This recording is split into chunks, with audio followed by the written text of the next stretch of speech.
Tired of juggling between VS Code and GitHub? Let's unify your development environment by integrating GitHub directly into VS Code.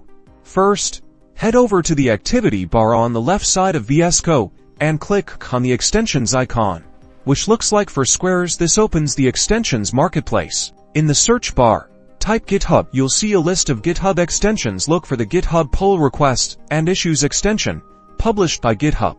Click the install button on the GitHub pull requests and issues extension card. This will install the extension and integrate GitHub features directly into your VS Code environment. Now, click on the source control icon in the activity bar.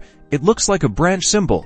If you aren't already logged in, you'll be prompted to sign into your GitHub account. Click Sign In with GitHub. A prompt will appear in VS Code asking you to authorize the extension. Click Authorize in Browser. This will open a web browser window. In your browser, you'll be redirected to GitHub's authorization page. Click Authorize VisualStudioCode. This grants VS Code permission to access your GitHub account. Once authorized, switch back to VS Code. You should now see your GitHub repositories, branches, and commit history. In the source control view, you can now create branches, commit changes, push updates, and even manage pull requests, all without leaving VS Code. Streamline your workflow and boost your productivity with this powerful integration.